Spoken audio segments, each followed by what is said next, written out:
Hello friends, I hope you guys are having an amazing afternoon. Today, I'm doing something a little bit different. I'm going to be revisiting a hotel that was infamously featured on Hotel Impossible back in 2015. Now that was 9 years ago, and this hotel had a lot of issues when it comes to infestation, keeping the place clean. It was filled with mold. Just the way they kept the hotel and the housekeeping was really bad. It was under horrible conditions. And this hotel, my friends, was called A Nice Inn and Suites. So I'm actually here right now and we're gonna go take a look at it, see the current condition of it, and I don't know, we're just gonna go and check it out. So guys, grab some popcorn and a beer and enjoy the show. You can go ahead and call me Captain Obvious, but it doesn't look like it's in very operating condition right now. Well, to be honest with you, it looks about the same as it was when it was operating. That's not saying much. So I'm gonna see if I can kind of walk a little bit closer. Yeah. So this episode I'm talking about was I believe it was season 6. So this was featured in season 6, episode 3, and the sign, they actually undergone a rebranding sometime between now and back in 2015 when it was actually filmed. They changed the name to I Drive Grand Resort and Suite. So, and here you go. This is the little, I guess, water feature that was supposed to be. I don't know what this was supposed to be, but it's nothing now. And this, you can see this is the front parking lot. I mean, yeah, this thing was horrible. I watched most of the episode and it seemed like the owner just didn't give two craps about this place. You see some fire damage right there. If you zoom in, let me zoom in right there. Looks like there's some fire damage and stuff right above that fencing. You know, this thing's been vandalized to basically just a junkyard. Now, I mean, there is a way to get into the fence and go inside. I'm not going to do that because I obviously do respect private property. So I'm going to make it up to the fence.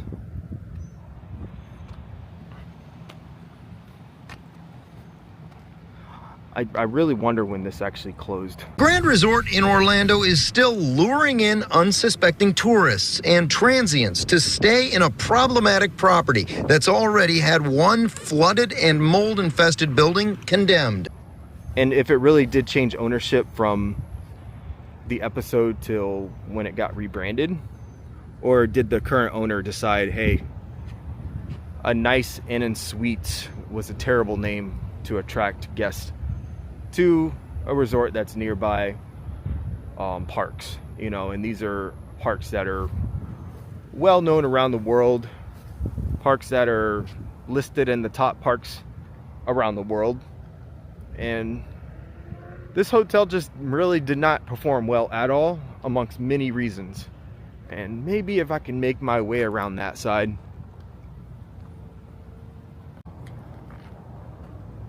Now, this was actually a hotel that was supposed to be looked as a cheaper option. Let me just go ahead and zoom in so you guys can really see.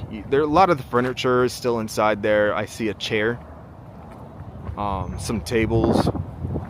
You see some sheets being hung up. Got the window curtains kind of just dangling there. Some of them are actually, like that one's actually in its normal condition. There's some that are really just, you know, like it hasn't moved ever since the place has been condemned.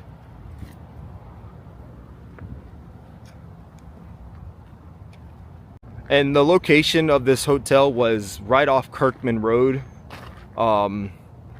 intersecting International Drive. So it is a very, very busy highway. You can probably see, if you were to stay on the far side of this hotel, you might be able to see parts of Epic Universe. So that kind of gives you, oh, actually, you know what? I believe Epic Universe is over there. If I zoom in, you can actually see the very top of the Helios Grand being built right in there. So this hotel was in a prime area. You know, it had potential as far as its location. It just was not treated very well. It wasn't maintained very well. Who managed it just fumbled the ball in this one. And you can actually see there's a stretches all the way behind this Hampton Inn. So let's see if I can go over there and catch some more footage of what's remaining of this hotel. This hotel is definitely a shell of its garbage self, because when it was operating, it was garbage then. Here, I'm just taking a look over in this side of the hotel. You can see some more fire damage. I zoom in right here, right there, then over here you can see some fire damage up top. So, I mean, this thing is just, glass is broken, vandalized, graffiti all over the building. Just not pretty at all. And here we go. Just all the way down, you can just see the destruction that has occurred on this building, the decay, the weeds overgrowing. Yeah, I figured after watching this episode, this hotel was not going to survive very long. Just because of ownership. I felt like they just weren't going to change and they were going to revert back to what it really needed an unbelievable transformation to get back to what they should have been. A very affordable hotel to give guests an affordable option, but still providing cleanliness, providing good service, and honestly, this hotel dropped the ball in every aspect. Here we are. This section of the hotel doesn't seem like it was vandalized as much. So it actually doesn't look as. Here I am. I'm on the back side of the Hampton Inn. To be honest with you, this hotel is actually pretty big. I mean, the space that it covers, it was on a decent lot. And I believe it had about 564 rooms, I believe. And they, at the time of the episode back in 2015, they had about 560 sellable rooms. But regardless of if it was sellable or not, they would sell them anyways just because management was bad. So despite the conditions of the rooms, they would go ahead and rent those out to guests.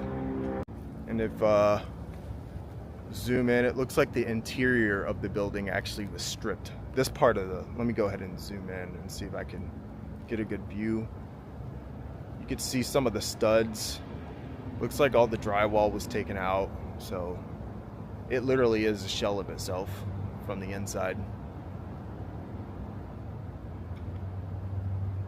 Oh, hey, by the way, if anyone needs some free mulch, here you go. I mean, it's kind of hidden, like we really can't see it unless you're driving through this parking lot, because even the sign is facing the Hampton Inn. But yeah, if you're anywhere near Kirkman and International Drive, I would say within 30 minutes, here's a pile of free mulch that you can go ahead and grab. I might need some myself, actually. You know what's crazy about this place is just like everywhere surrounding it. I mean, you got new resorts in front of us, to the side of us, you have Epic Universe over there. And then right in the smack middle of all of this, right in the heart of it, you got this trash. This dump. That's honestly just an eyesore to anyone that's nearby. So I wonder what they're eventually going to do to the place. I'm sure everyone around would probably want this thing to be taken down and created into something else that's actually easy on the eyes. You really can't see anything from the road over here because you have all this sawgrass that's grown over. So I think that's going to be it for this video today. I know it was a shorter video, but I actually ran into the episode a couple days ago I was watching some Restaurant Impossible and Hotel Impossible episodes, and I ran across this one. And I know they did quite a few here in Orlando, one of them being closer to me over the Sevilla Inn in Kissimmee. But I figured I would go ahead and check this one out because I did a little bit more research, and I know this one closed down, so I really wanted to kind of see the condition of it now in its current state and see if anybody has came by and did anything to the property. If anybody bought the property or restoring it, or they're going to be, you know, flattening it, tearing it down. It looks like right now it's just kept abandoned, and I'm not sure if there's going to be any future plans for it at this point. I didn't do that much research, but yeah, it's ugly. It's ugly. I'd imagine they want to do something to it soon, because this area is a very nice area, and it's a prime real estate for anybody that wants to come in and put something that's worthwhile for guests to come stay at. Because once Epic Universe opens, people are going to be looking at cheaper options, and this is nearby. I mean, we're walking distance from another park. I believe we're really close to Icon Park. We're within a few, you know, less than 10-minute drive from Universal, Epic Universe. Universal Parks are really close by that. SeaWorld, we're not that far from that. So this is a great location. We're right off International Drive. Array of restaurants and shopping that happens right off that road. So yeah, definitely am gonna keep updated on this project and see what it becomes. They have a lot of room to work with here, and I wouldn't be surprised if, you know, somebody does end up snatching this property up and creating maybe perhaps another hotel or another shopping district or something, because I think whatever takes place of this is going to definitely thrive here, especially once Epic Universe comes in and attracts a lot more tourism in this area. Thank you guys for watching. I really appreciate it. More videos to come soon. Please don't forget to like, subscribe, comment below, and I'll see you guys next time. Have a great rest of your day. Bye. So you really thought that's where I was gonna end it? Heck no, man. I got unfinished business to do. I'm back out here at Disney Springs, and I'm hungry. It's getting close to 5 o'clock. So I'm gonna try to figure out something quick to eat, and I gotta grab that cupcake for my mom. So in the meantime, let's kind of enjoy the little bit of scenery we have here. Ooh, isn't that gorgeous? Look at that bubbling water there.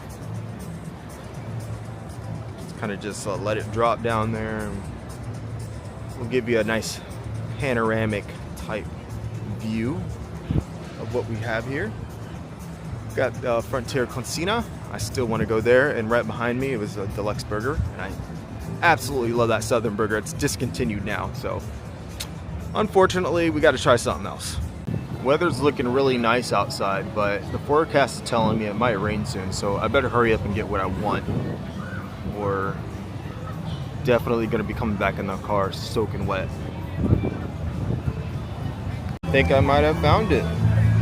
Boar City Style Dog, quarter-pound all beef hot dog with mojo pork, pickles, Swiss cheese, and mustard on a house-made roll for $12.79. It's part of the Flavors of Florida, so I think we might give this one a shot. In the meantime, I got myself a Chipotle pineapple margarita. I really want to try it. It's actually a seasonal one, so it's not going to be here all year round, but I decided to go ahead and try it while it's available, so we'll see how it tastes.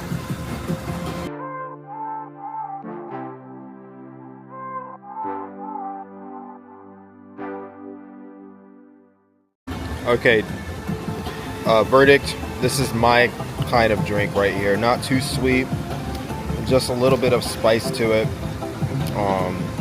Adds a nice balance. You got some sourness. Let me pour some lime in there.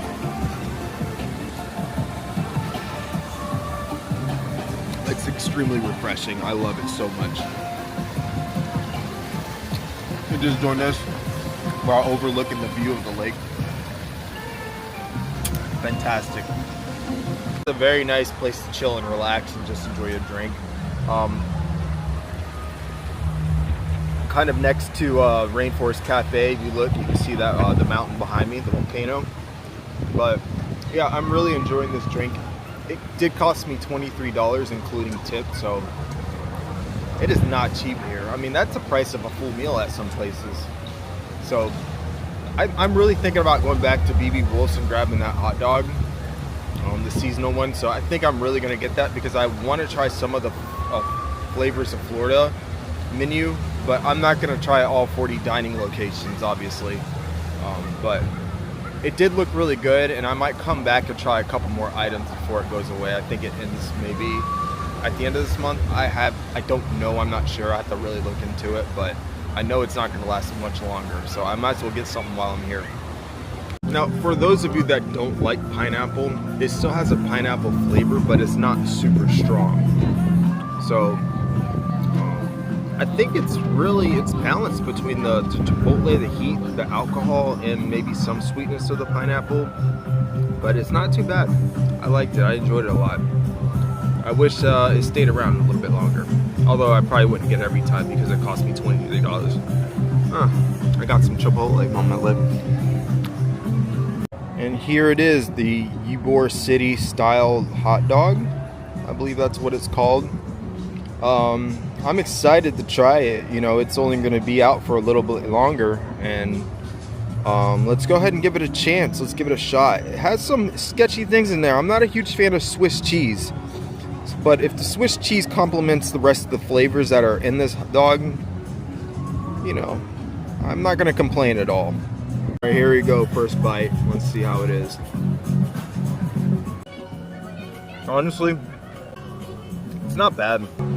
With the mustard and the pickles, it gives me like a Cuban sandwich kind of vibe to it. Nice little twist.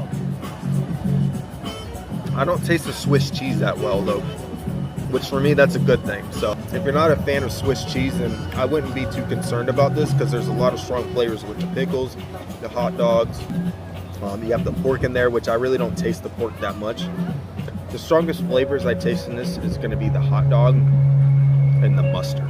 Those are the two dominant flavors that you're going to taste of this. And the pickles.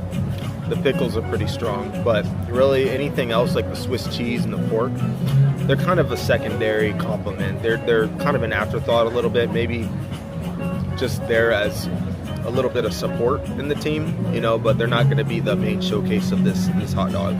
Now, another thing I want to really talk about is this bun. This bun is, it's toasted to perfection. I mean, you got that buttery bun, you know, it kind of sticks to your fingers too. So I like it. I like it a lot. Now, is it my favorite one from this place? No, it's not my favorite one, but I would say I would put it in my like top 3 or 4 of BB Wolf's as far as, you know, the hot dog combination. So good stuff, and yeah, I would say it's a success. I think I'm gonna have to try this. It's the Sprinkle Sundae, and it's just Disney Springs exclusive. Means this location is the only place that sells it. So I think I'm gonna get it only because you're not gonna get it anywhere else. So let's go ahead and try this. Plus, I got to redeem myself from not getting that cupcake for my mom the other time. So we're gonna get it. All right, so I redeemed myself. I got my mom's cupcake right here. She's super excited. And then I also got the dark chocolate cupcake sundae, I believe it's called. Let me show you guys. I'm thrilled for this thing. So you got chocolate ice cream with a dark chocolate cupcake on top. Let's give this thing a shot. If you love chocolate, this is definitely for you. If you don't, then completely avoid this at all cost. Now if you see, you could look closely, you can see the different layers. You got the ice cream, you got the cake, you got some, I guess maybe the frosting or some type of mousse, and then you have the little chocolate bits up top. So the combination of flavors complement each other very well. It's a nice good balance. It's not overly sweet. It's chocolate heaven, man. And it's about to rain, so I'm gonna go ahead and enjoy this as I'm walking back to my car. This is gonna end my video today. I hope you guys enjoy. Until next time, have a great week. Take care, guys.